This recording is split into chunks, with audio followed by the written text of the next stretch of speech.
Vous écoutez Europe 1, il est 9h30, le journal des médias avec Thomas Joubert. Bonjour Thomas. Bonjour, à la une ce matin, Canal+, obligé de s'excuser après un tweet jugé homophobe. Toujours sur Canal, du changement dans les programmes en clair à la rentrée.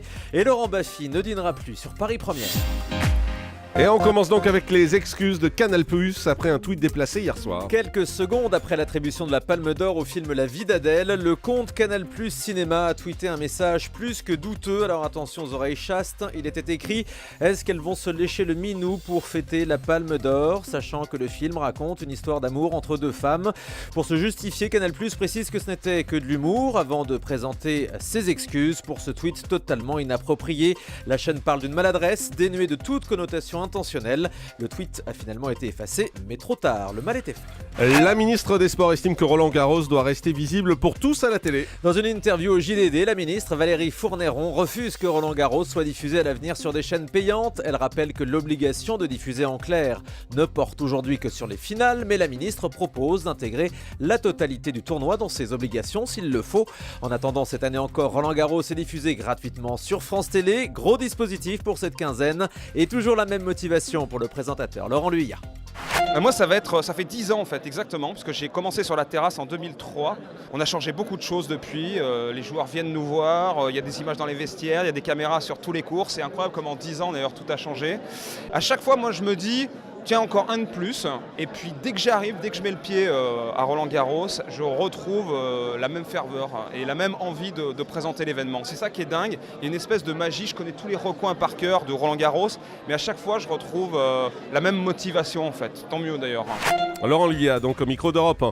Du changement dans les programmes en clair de Canal+ à la rentrée. Après 9 ans d'existence, la matinale de 7h à 8h30 pourrait carrément s'arrêter selon le magazine Télé 7 jours. En cause, les mauvaises audiences, seulement 130 000 téléspectateurs cette année avec Ariane Massenet à la présentation. Canal+ souhaiterait en fait investir une autre tranche horaire avec un nouveau rendez-vous entre 18h et 19h. Une nouvelle émission que la chaîne confierait à Daphné Burki. L'animatrice pourrait alors quitter le grand journal malgré ses nombreux némortis. La chanteuse Tal, approchée pour Danse avec les stars. Elle confirme ce matin dans Le Parisien avoir été approchée pour la prochaine saison sur TF1, mais elle réserve sa réponse car son album sort en septembre et ça lui paraît compliqué d'assurer à la fois l'émission et la promotion. On a envie de lui dire que sa participation à Danse avec les stars serait le meilleur moyen de promouvoir son disque. Un petit conseil en passant. Laurent Baffy confirme la suppression de son émission sur Paris Première. Son fameux dîner 17e sans ascenseur ne sera pas renouvelé faute de téléspectateurs. C'est ce qu'il a annoncé ce week-end sur son compte Twitter.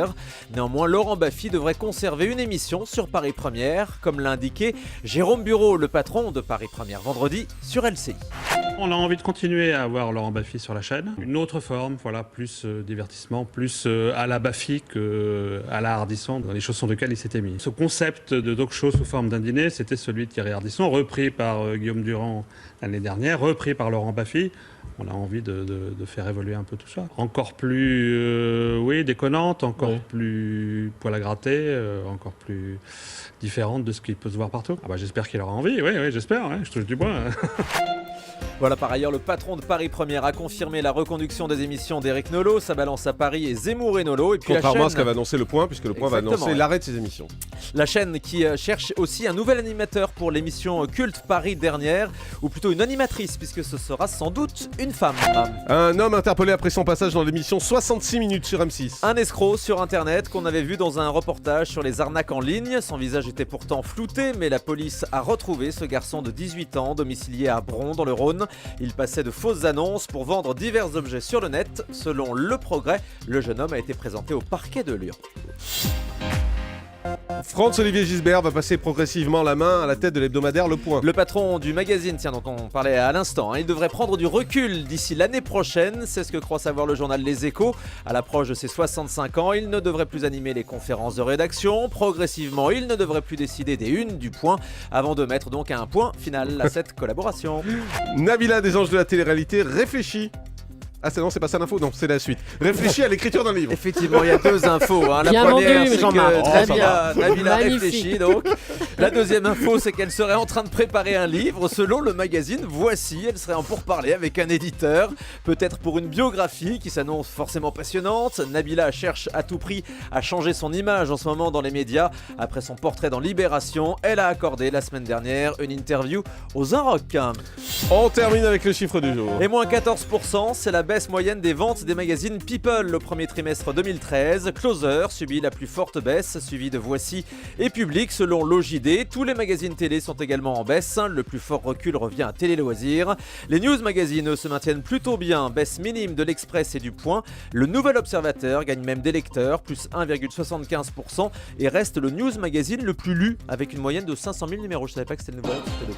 Merci beaucoup Thomas Joubert.